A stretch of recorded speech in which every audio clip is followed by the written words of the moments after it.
My family wants to reconnect after 6 years. This is a long story, and English isn't my first language, so please bear with me. I'm using fictional names here. I'm a 45-year-old man named Mike, and I was married to my high school sweetheart, Sarah, who is also 45. Together we had 4 daughters: Jane, 24, Tori, 22, Brianna, 21, and Kayla, 18. Sarah and I met when we were both just 14, and we started dating right away. My parents adored Sarah from the beginning. She became like the daughter they never had, and was treated as part of the family. I remember my dad sitting me down to give advice about relationships, telling me things like always communicate well with each other and think carefully before making big decisions. I tried to follow his good advice. Sarah and I were together for 7 years, dating through high school and after graduation. Then, one day we found out she was pregnant with our first daughter, Jane. We were overjoyed, and soon after we decided to get married. We went on to build a beautiful family together. However, there was one major issue during this time of happiness. My younger brother, Jack, who is now 43. Jack had always had a crush on Sarah, even back when we were in high school. His feelings caused some tension between us. It was hard for me, as I loved my brother but also loved Sarah, and I didn't want anything to disrupt our relationship. I tried to let it go since Jack was my brother, and Sarah had reassured me many times that she felt nothing for him. Things took a bad turn, though, when Jack found out Sarah and I were engaged. Instead of being happy for us, he confessed his love for her and tried to convince her to leave me for him.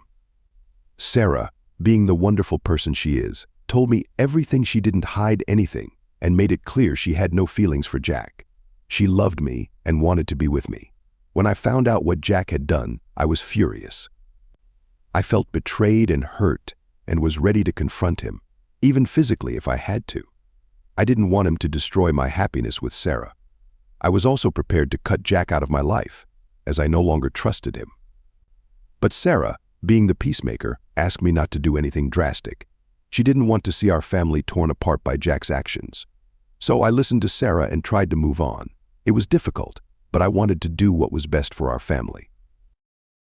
Over the years, Sarah and I focused on raising our daughters and building a life together. We faced many challenges, but we always supported each other. It took a lot of convincing from Sarah and my parents, my dad, now 68, and my mom, 66, to keep me from cutting Jack out of my life. My marriage to Sarah was incredible. Like any couple, we had ups and downs, but I wouldn't change a thing. We were a passionate couple who loved each other and our children deeply. My relationship with Jack eventually improved, and I genuinely believed he had moved on from his crush on Sarah. But I was wrong.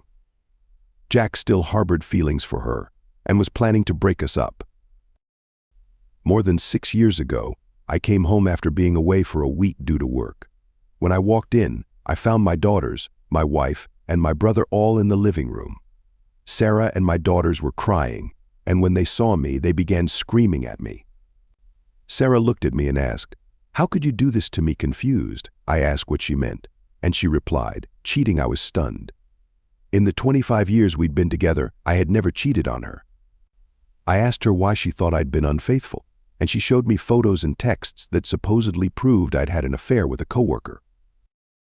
I asked her where she got this information, and Jack stepped in, claiming his friend, who was also my coworker, had confessed to him and shared the proof.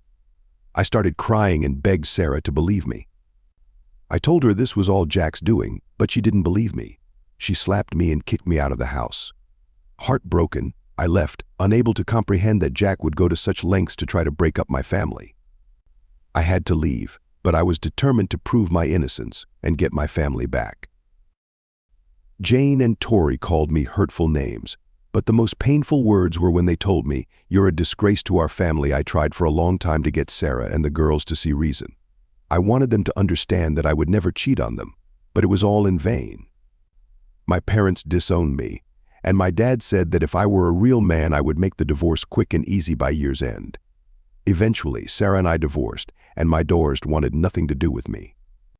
At the beginning of 2017, Sarah married Jack, and my daughters sent a message saying they hated me and didn't want me in their lives. They told me they had a new father figure now. It was incredibly painful, but with a lot of therapy, I learned to move on. I held out hope that my family would eventually discover the truth, but I accepted that they might never do so. 5 years went by with no contact from anyone in my family. Then, a few days ago, I received a call from an unknown number. When I answered, I said, "Hello, who is this?" and heard sobbing on the other end. It was my mom. She said they were sorry and wanted to meet with me. I asked why, and she explained that my family had learned the truth about everything, but she said this was something best discussed in person. I told my mom that I'd reach out if or when I felt ready to meet them, and I asked not to be contacted until I made that decision. She said she understood and told me she missed me. We said our goodbyes, but to be honest, I still don't know what I should do now. For the top comments, read the update. I'm truly sorry. I read a similar post where a sister was framed, then accused of cheating on her fiancé, which led her family to kick her out. It's shocking how far people will go out of jealousy. What your brother did was truly evil. If you have evidence of what he did, I hope you can sue him for emotional distress and parental alienation. I can't imagine the damage he's caused to your daughters. Additionally, I'd recommend getting your daughter's DNA tested in case there's more to this than just a scheme by your brother. I can only imagine how devastating this entire ordeal has been for you. It shows incredible strength that you managed to keep your composure through it all. I have a manipulative brother, too, who never wants me to be happy, no matter how small my success is. But thankfully, he hasn't done anything this extreme to me yet. Whatever you decide to do, I'm sure you'll make a wise choice. The sad thing is that my brother was never like this.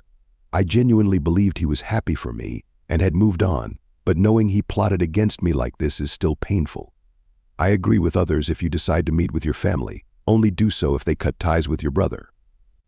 I'm sorry you were set up like this. It takes a certain kind of jealousy and cruelty to do this to a family member. Whether or not you choose to reunite with them should be entirely your decision. Whatever you decide, I hope you're able to find closure and heal from this. Wow, if I were in your shoes, I wouldn't go back. A family that didn't stand by me isn't one I'd choose to return to. If my husband married my sibling, I wouldn't even want to be near him anymore. The fact that she knew he had feelings for her, but still chose to believe him over you shows how little faith and love she had for you. It's sad that she not only trusted him over you, but went as far as marrying him, the same brother who tried to convince her to leave you before the wedding. Is she really that naive? I'm sorry you're dealing with this. Wishing you the best and hoping for an update. Update 1. Several people asked me for an update, so here it is. I arrived at my parents' house on Saturday morning, rang the doorbell, and my mom answered. She started crying and hugged me, which felt a little awkward. My dad gave me a handshake and I went inside. My mom tried to make small talk, asking how I was and commenting that I looked much better and had lost weight. I responded, "When you're depressed, you forget to eat." I then asked how they'd found out the truth. My mom explained that Jack had gotten drunk and argued with Sarah, saying something along the lines of, "I didn't do all of this just to end up with you." At that point, Sarah forced him to confess. She and my daughters wanted to reach out to me, but my mom thought it would be best if she was the one to contact me. I started laughing, which made my dad angry. He asked why I was laughing. I replied that my brother had probably spent years trying to tear Sarah and me apart, only for everything to backfire. All I had to do was stay silent, and he would ruin his own life. I then asked my parents if they had ever considered how different our lives would have been if they hadn't convinced me to forgive Jack after he tried to persuade Sarah to leave me for him. For the first time in my life, I saw my dad cry. He started apologizing, saying he'd been a terrible father and that he, my mom, Sarah, and my daughters were all sorry. I couldn't cry, but I told them I'd be open to reconciliation, though it would take time. My mom asked if she could give Sarah the go-ahead to reach out, and I agreed. They also wanted to know more about my life and how I'd been doing. Overall, it went better than I'd expected. The next day, Sarah texted me, asking if she could call. I waited a few hours before responding that she could. Within 5 minutes, she called. She asked how I was, and I replied that given the circumstances, things could be worse. I asked how she and our daughters were, and she admitted they weren't doing well since my brother's confession. Sarah told me she and the girls felt remorseful and had kicked my brother out. I asked her a few questions, like why she married Jack so quickly and why she hadn't believed me. She began to cry, explaining that during and after our divorce, my brother had been her support. They eventually started dating, and she told me shockingly that they married because she got pregnant. I was stunned and asked her to repeat it, which she did. I told her I needed time and warned that the chances of us getting back together weren't looking good, so she shouldn't hold on to false hope. She cried a bit more but said she understood, ending the call with "I love you." I simply replied, "Goodbye." Update 2: My mom became the bridge of communication between me and my daughters. I messaged her, saying I wanted to meet my daughters in a public place, and she suggested a park. We met yesterday. When I arrived, my daughters were already there. I only had a moment to take in seeing them for the first time in over 5 years, as Jane, my 24-year-old, rushed over to me. She was crying, apologizing, and begging me not to hate them. We stayed hugging for a few minutes. It felt like she didn't want to let go. Eventually, my youngest, Kayleigh, who's 18, gently pulled her away. Tori, my 22-year-old, then asked how I'd been. I looked at her for a moment, still surprised at how much she'd changed in the last few years. It was as if the last 6 years flashed before my eyes. After the divorce, I used to look at photos of me, Sarah, and the girls, remembering the good times and wondering if life was still worth living. After a few moments, I told Tori I'd gotten a cat, that he was a wonderful cat and my best friend, and if it weren't for him, I might not be here talking to her. At that, all my daughters began crying. I watched them, feeling sadness inside but managing to keep my composure. They all apologized for not believing me and pleaded for my forgiveness. I told them I loved them more than anything, but that it would take time for me to truly forgive. I said they'd need to show me through their actions, not just words, how sorry they were. I noticed Jane was wearing a ring and asked her about it. She shared that she had married her longtime boyfriend 2 years ago. At that moment, I felt overwhelmed with emotion, knowing I had missed my daughter's wedding. I simply asked if someone else had walked her down the aisle, and she quietly answered, yes. I couldn't hold it in anymore and broke down, crying deeply. I had to sit down. It was painful to realize that my brother had taken everything I held dear, stealing one of the moments I had looked forward to most, walking my daughter down the aisle. My sobbing was intense, and I could see the sadness in Jane's eyes as well. I reassured her that I'd be okay and not to worry. She hugged me again in silence, and we stayed that way for what felt like ages. After we let go, Jane apologized again. I told my daughters I needed a few days but would love to go to family therapy with them, and they agreed. We started catching up on each other's lives, and it felt good to have a normal conversation. They gave me their phone numbers, and we said our goodbyes with long, tight hugs. Update 3: I want to begin by thanking everyone for their support. A user reached out to me, and his insights on my situation were incredibly helpful. I explained to him that Jack had always been praised by our parents because of his grades and that he had a bit of a competitive streak. This user suggested that my brother could be a narcissist and may have seen Sarah and my daughters as trophies. My daughters and I attended therapy last Saturday. I arrived first and shared my concerns with the therapist about Jack possibly being a narcissist. She acknowledged that my concerns could be valid, though it wasn't certain. My therapy session was quite emotional but beneficial. I talked about how I'd felt all this time, the countless nights I'd cried missing Sarah and the girls, the nightmares, and how challenging it had all been. My daughters spoke, but their words were hard to make out as they cried throughout. Their emotions grew stronger as the session continued, to the point where I had to calm them down and assure them I wasn't angry. The session ended, and we're scheduled for a second session next Friday. Although I'm unsure about what lies ahead, I'm hopeful about rebuilding my relationship with my daughters. We also had dinner together on Tuesday, which went well. They even got to meet my cat, and they gifted me a copy of some family photos, which was a lovely gesture. Story 2: Wife cheated during work trip. I never saw it coming. My wife, 39, and I, 43, have been together for 11 years, married for 6, and have a toddler. 5 days ago, I discovered that she had been involved in an emotional affair for a month with a coworker. I also found out that while on a work trip 2 weeks ago, they had spent time together in her hotel room, which included a lot of kissing. I learned this from the mother-in-law of the affair partner's wife, who sent me 15 screenshots of their Instagram chat. The messages showed them reminiscing about their time together, filled with heart emojis and flirtatious comments. When I first read her Facebook message, I started shaking and felt my heart racing. with tunnel vision setting in. My wife was upstairs at the time, so when she came down, I immediately asked if there was anything I needed to know about the work trip. I learned this approach is called trickle truth. She initially denied everything. After 10 minutes, she finally admitted that she got drunk at the hotel bar and made out with him in her room. I asked her directly if she'd slept with him or done anything sexual, and she insisted no. She told me repeatedly that there had been no inappropriate touching, no hands under clothing, no exposure, no fondling, no erections, just extended kissing while seated in a chair. She stuck to this account, saying he initiated it at the door before they moved to the chair. She eventually felt sick, so she spent some time on the bathroom floor and on the bed, while he lay on the other side of the king-size bed until 6:30 a.m. The following night, on their trip in a different city, he stayed in her hotel room until around 10 p.m. According to the texts, he had asked if she wanted company, and she replied with something like, "You can join." They watched TV together, and some kissing occurred again, though this time she was sober. My wife has struggled with alcohol issues for years and had been sober for almost 6 years before this trip. We'd previously discussed her wish to reintroduce alcohol into her life on a very limited basis, only on date nights or when we were away together. We'd also talked about her having drinks with coworkers on these quarterly trips, but I was against it, as were most people in the alcoholism support groups I consulted. However, she went ahead with it anyway, lied about how much she drank, and later admitted to having multiple drinks, including 2 shots with her coworkers at the hotel bar. This was the first time she'd gotten drunk in 6 years, and then this happened.